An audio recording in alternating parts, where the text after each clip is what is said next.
Gordon Higginson said that the spirit has gone on to spiritualism. Once inspiration goes out, then the spirit cannot stay. We need to get our mediums more in contact with the spirit and our congregations to be spiritualized. If we can get the movement more aware of the presence of spirit, then I think we'll be able to get in contact with higher powers. Until we do that, we are just people who have found something wonderful, but not using it intelligently. That is an excerpt from Gordon's book, On the Side of Angels, that was written almost 30 years ago. And those words echo with me and are more prevalent today than they've ever been. We need true light workers, true mediums who are authentic and intimate and work in a way that resonates not only with the older generation, but that is acceptable today for the younger. We truly need some bright lights to teach the next generation and put the spirit back into spirituality, and one bright light that's doing that is Bev Mann. Bev is a teacher, a psychic medium and a clairvoyant, and she speaks openly in the beginning of our interview about how her background started from not a very spiritual family, but how she came in contact with spirit and how her journey started. Well, it was quite interesting really, because unlike so many other mediums, I didn't come from such a mediumistic family. I had no real knowledge or guidance as to the gifts that, like we call them gifts, but that I had. And growing up, I always felt very different. I was always zoning in on other people's thoughts and feelings, and being a young kid, you think everyone's the same as you. So I always struggled growing up. I always felt a little bit of an outcast, and from a very young age as well, I had experiences with spirit which kind of freaked my family out, particularly my parents, and this is one of the things why I'm so passionate about the teaching, because when I was going through these things as a young child, not only did I not understand it, but my parents didn't understand it as well. I'm Julian Jenkins, and you're listening to That's the Spirit. Bev is a clairvoyant medium who helps people get a clearer insight into their spiritual pathways. A true teacher of the spirit world, Bev has sat in many circles over the years and studied extensively at the Arthur Findlay College. This knowledge and love and guidance she's passed through her readings, workshops and development groups worldwide. And Bev has worked with some of the most respected mediums, delivering teachings and workshops both in the UK and abroad. This wonderful spiritual shining light talks passionately about her first spiritual experiences.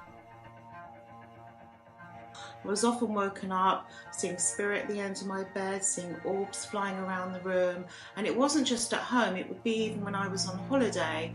I would have these experiences, and I remember the very first time someone like appeared in front of me. It just totally freaked me out, and now that I find that I feel that my role is more in the lines of a teacher, because I'm able to help other people. Only the other day I was mentoring two new ladies, and we were talking about these things. She said, "Oh my God, I had that. I had faces flying around the room. I had this happen, that happen." And it's kind of like a port of call where you can support and help people and realise that they're not going crazy. That these things are, the things that happen that we don't talk about. And especially for parents of young children as well, who are having these experiences, they don't know how to deal with it. So I feel it's important to educate society, people, because, we don't have enough of this in schools and religion. We don't have enough of this to help people. I came from a Jewish family, and I, very typical traditional. I didn't have any knowledge of what I was doing. I just used to go to healing with my father because he was a believer, but that was as far as it went. I quite often see people in churches who believe, but they don't understand what's going on. I think sometimes it's important for the medium to give him those ideas, give him that structure, and tell him what the mechanics is behind that. And that's something that I'm a big believer in, and so are you. Absolutely. But, I do feel that people do need to be educated about how the medium is working, and to understand as well the mechanics of it all, because I like you said, there's not really enough information that's given out, not just by the the chairperson, but also the medium as well. I feel it's like it's more than a two-way street. I started the beginning of this podcast talking about Gordon Higginson and the work he did, and some of the comments he made 30 years ago, are no more prevalent than they are today, about mediums having a better connection with spirit, and the audiences and the congregation being spiritualized and understanding spiritualism and spirituality. There's a lot of spirits in there. But Gordon Higginson was very much saying that from those years ago, and we're still falling short of that, aren't we? Yeah, and for those that don't know, Gordon Higginson was the greatest pioneer of spiritualism, and the first chairperson of the Spiritual National Union. But he was so forward thinking, and I remember reading that book a few years back, and I was actually talking to another tutor. And I was quite high up on the ladder, and I actually said, well, I didn't have the privilege of knowing Gordon Higginson, but I'm sure that if he was alive today, he would be in favour of advancement and new ways of working, and he was so forward thinking for his time. And I actually got knocked down for that, actually publicly on Facebook, for making a comment just saying, I'm sure if Gordon was here, he would want us to work in new ways. We can't be stuck in the past. Time is changing, society is changing, and there needs to be changes. We can't just have, haphazard, shoddy mediumship. We have to not only bring spirit through, we have to actually allow not only your recipient, but if you're in a church, your audience also have to feel the power of spirit, because you have to actually have that powerful emotion. There's no point for me of a message without an emotion. I remember many years ago, I was at the Arthur Finlay College, and an American friend there said to me, oh, which group shall I go into? And I said, let's go into platform. And there was two mediums up there. One was like, the information was like a machine gun, blah, blah, blah, blah, blah, blah, blah. It was amazing. And then there was another one who didn't give so much information, but you could really feel the presence of spirit, because you could feel the emotion and you could see how that message touched that recipient's heart. And that's what true mediumship is about. It's not always about all this bullet point information. You have to be able to touch the soul of another person through your work. And if that's not being done, then our work's not being done. It's got to be what I call is mediumship from the heart. It's got to be from the heart. It's too mechanical. You have to be able to touch somebody with your work. And if you can't do that, because for me, mediumship is about healing. And if you can't bring healing to someone, then do something else. I keep using the example of Linda Rausch when she said we should all be experiencing spirit.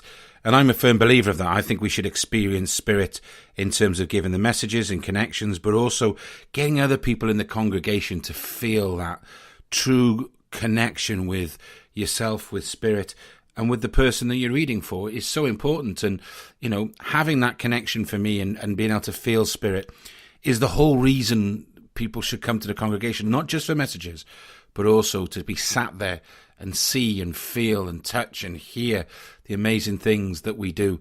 And it's all based around connection with spirit. Absolutely. And I thought everybody needs to experience it, because it's not just our experience as a medium. But just from another point of view, Julian, I would also say it's the experience for the spirit communicator as well. Another thing to ask is, did we actually serve spirit in the right way? Were spirit happy with the way that we delivered the message? Because there's nothing, for me, nothing worse than maybe delivering something that wasn't quite right. It has to be delivered in the right way as well. So we're not only satisfying, I do feel as well, a lot of the churches and a lot of things like that is very much a show, very much showmanship, and that's sometimes why I shy away a little bit from doing like the demonstrations and things. I mean, it's absolutely fantastic. I'm not knocking it, but I do feel sometimes it is a bit of a show, and we forget, like you say, the essence of spirit, and it's about not satisfying the person receiving the message, but actually that spirit. Because when being a medium, what a lot of people don't realize is that we are the ambassadors for that spirit, and if we haven't, we might be their last chance to be that voice for them to be heard on the earth plane. They no longer have a voice, and we are the medium or the channel for that voice. And for me, we have to treat that with the greatest respect and be able, if you're doing it on platform, you may only get a window of 7 minutes. You have to be able to relay that message properly, otherwise we're doing a disservice to the spirit. So be that voice, be that true channel. Don't worry about what the audience think and what maybe, okay, you want to get it right with the recipient, but are we satisfying the spirit world? Because that is where our true service should lie with, in my opinion. I like it when you talk about soapboxes, because I get on mine all the time at the moment, especially, when I see and feel and hear and witness some of the demonstrations and church service work that goes on. And one thing that really galls me is when a medium gets up and says that when she has a connection with spirit, if you can take the message, all she wants to hear or he wants to hear is yes or no. How does that work? I thought this was a communication. I thought this was, a belonging between the spirit that you've got with you, the father, the mother, the son, the brother, whoever it is, and the person in front of you. And I always think of it another way. If the father has come through and wants to speak to his son, is he going to be comfortable with his son only being able to say yes or no to him? Surely this is an opportunity for his son to tell his father how he feels, and his father to tell him how he feels, and really open up this wonderful experience that, is so loving, is so touching, is so beautiful. How can we achieve that when we just say to these people, you can only tell me yes or no? It's one of my biggest bugbears, and surely, God, please make it stop. Any emotion, there's no communication really. It's like fat.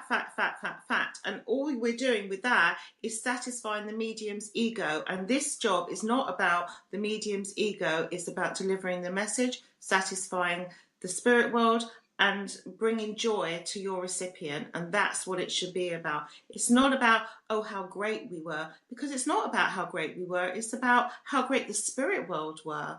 Nothing to do with us. It's like when I do my teaching, it's not me that does the teaching, because everyone knows that, Bev Mann can be very dippy, the real dippy, all my friends know me. But when I'm teaching, I'm channeling, like the same as when I'm doing a reading or working on the platform, you're channeling. I don't think that we should be taking all this great ego adulation and all that kind of stuff, because it's about spirit.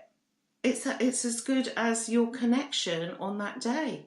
What do you say to those people who get really nervous before they get on the rostrum or they do a demonstration? Some people are really calm and collective on it, and others, you can see they have those nervous pangs, and there's people who sort of sit in between. Where do you sit with all of that? I've got to say something to you, Julian, and the people that know me will agree with me. I'm not 100% comfortable when I stand up, and I'm not one of these people that says everything's wonderful, and those who follow me on Facebook will know I'm not one of those. I'll speak things as they are. And yep. I get nervous myself, and there's nothing, for me, I don't think there's anything wrong with being nervous. I'm a bag of nerves before I get up on platform. But they do say, and I know that Gordon Higginson used to say that he used to get very nervous as well, and in the early days would make himself physically sick. And a lot of the top mediums did, and I think it's okay to have nerves. I wish I was more comfortable in my skin when I'm up there, like you say. And once I'm in my flow, I'm okay, but it is very nerve-wracking. People don't understand. You've got to get up there, and not only have you've got no script, and you've got to prove to these people that their loved ones are still around them, and they still watch what they do, and they're still with them. It's a very tall order to face, and it makes me absolutely so nervous.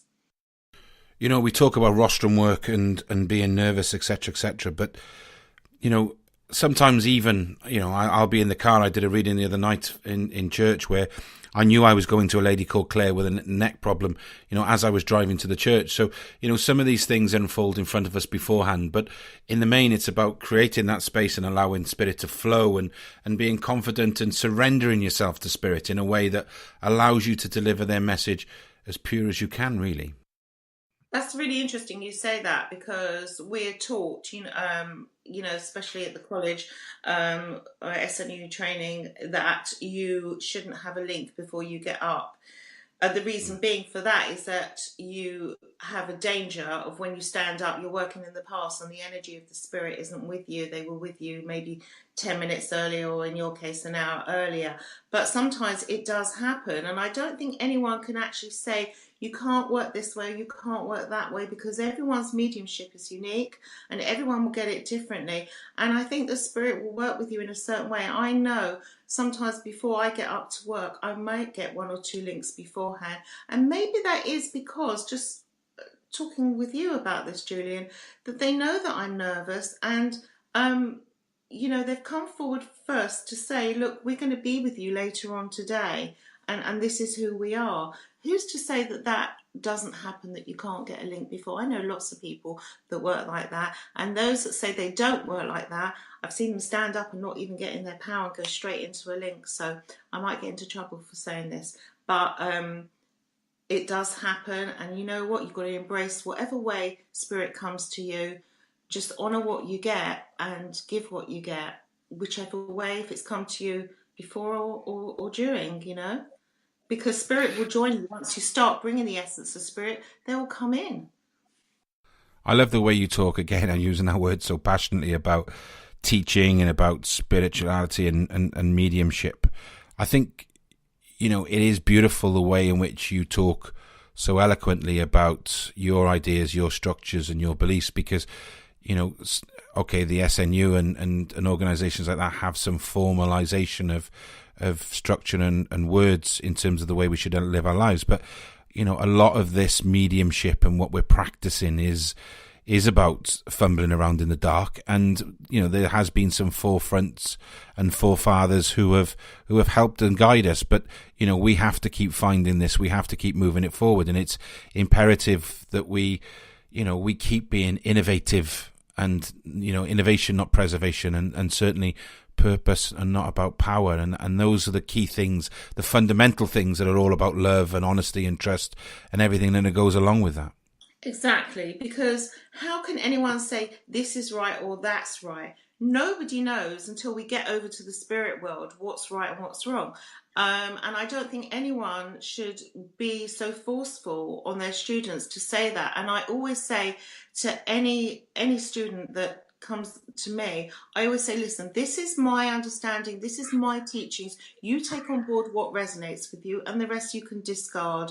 And that's the beauty of going to many different teachers and getting lots of different opinions. And we live in a free society. Take on board what resonates with you, and that's what's important, because no one should shove their opinions down your throat. We talk about rostrums, we talk about churches, but we're seeing dwindling numbers in all the churches that we go to. Every time the congregation seems to be getting less. How do we solve that problem? How do we bring people back to the if you like, the religious side of the spirituality? How do we do that? I agree with you. Just going back to the point of the churches, and I'm going to be a little bit controversial here, but that's me, hey ho.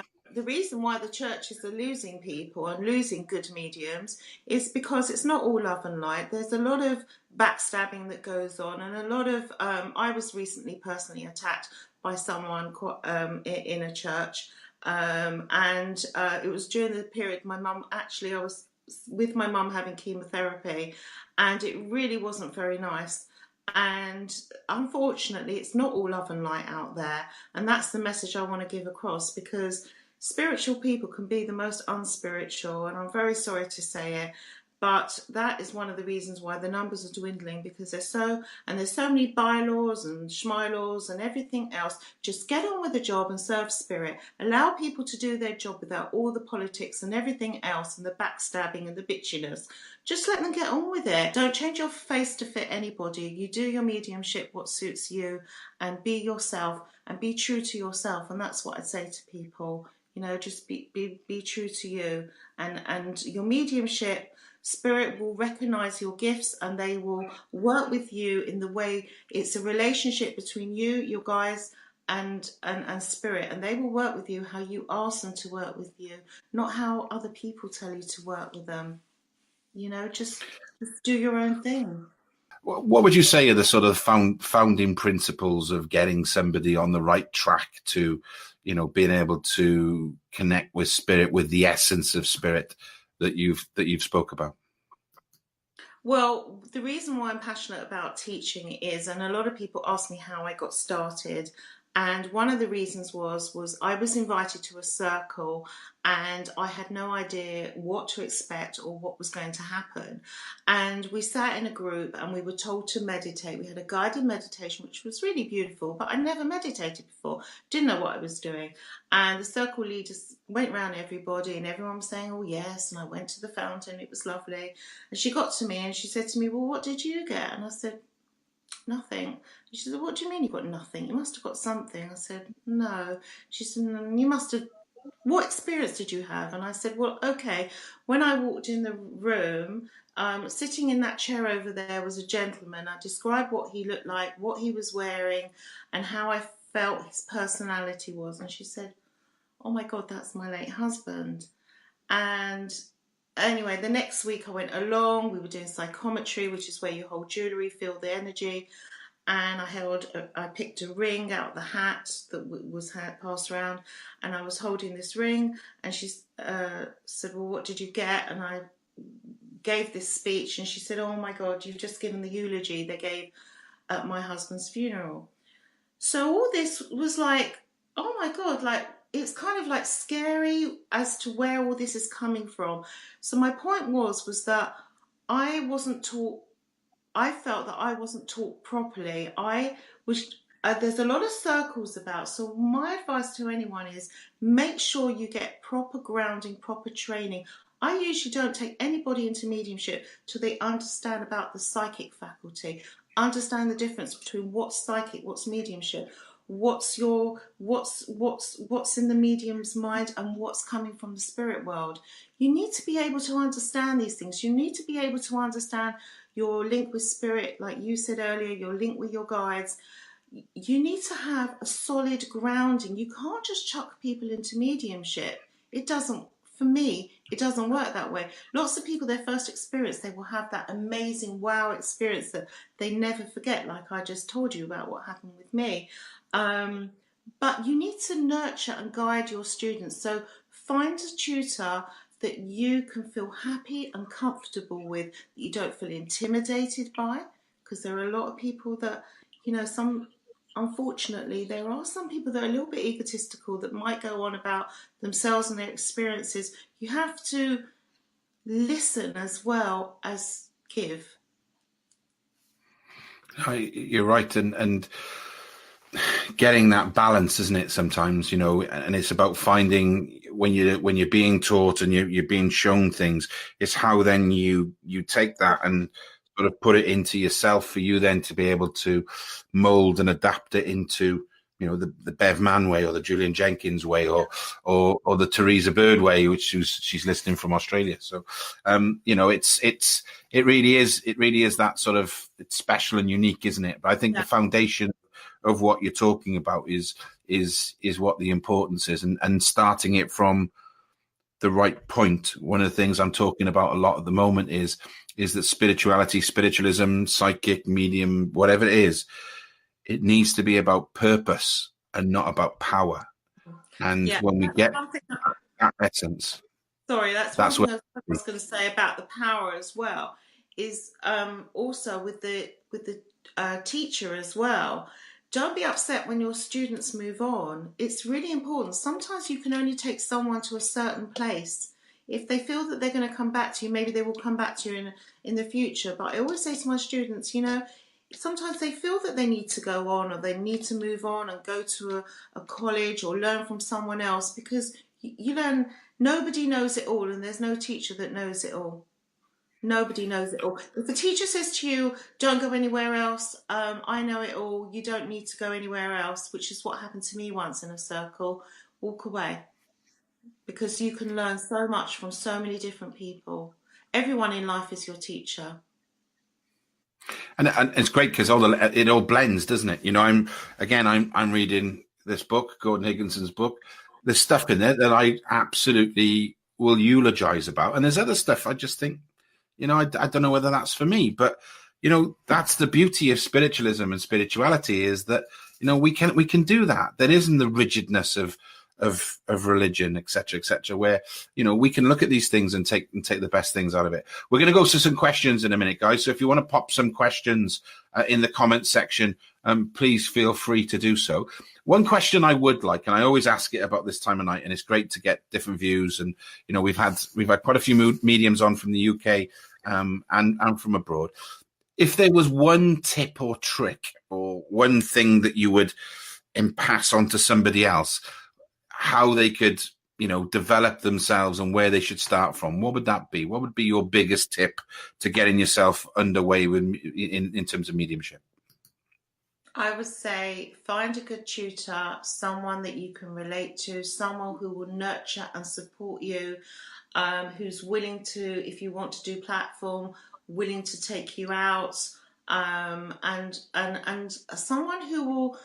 It's not just about learning mediumship. What I've learned is, since I've been on this pathway, my whole world has changed, my whole life has changed. And once we start to open up and develop, we might find that our friendships change, we become more empathic, we become more psychic, we become extremely sensitive.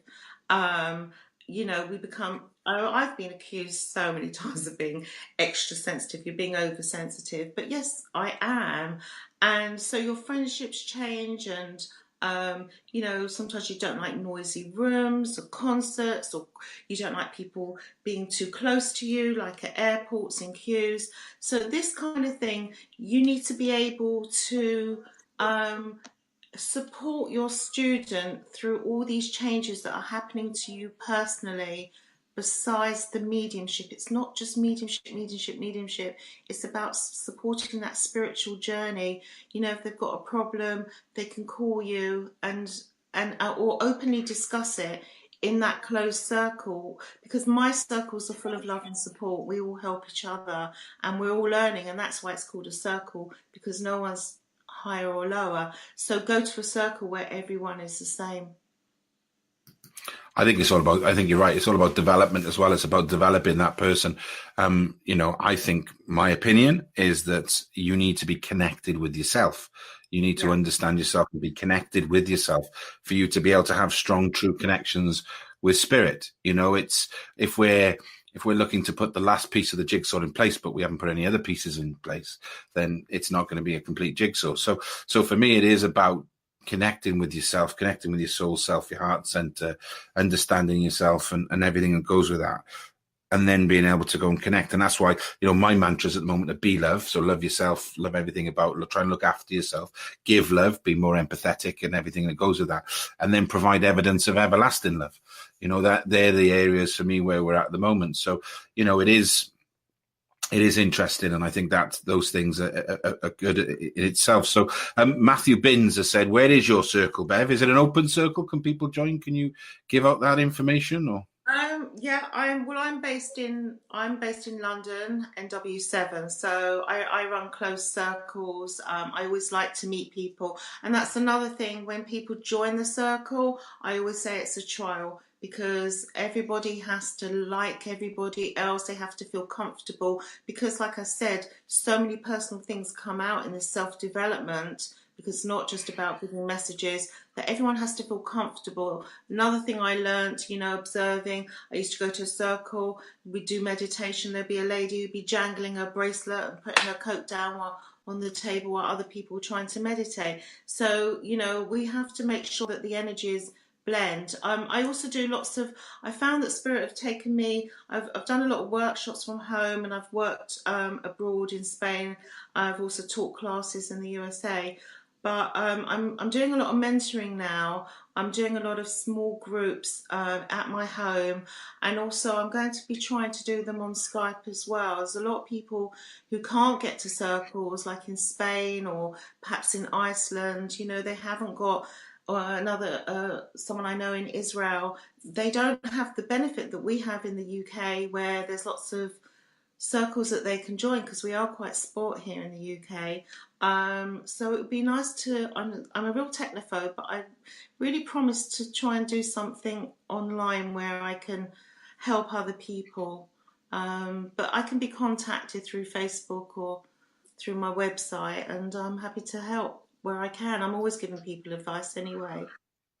And I think the question we always get every week is, how do you maintain that spiritual power and connection for longer?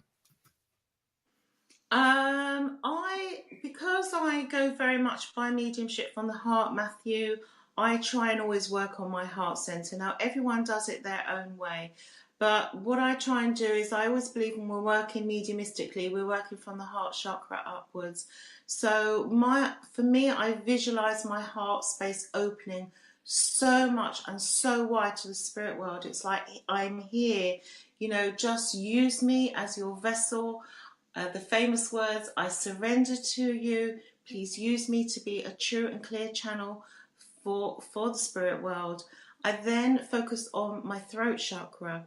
And the throat chakra not only does the speaking, it also does the hearing and the smell.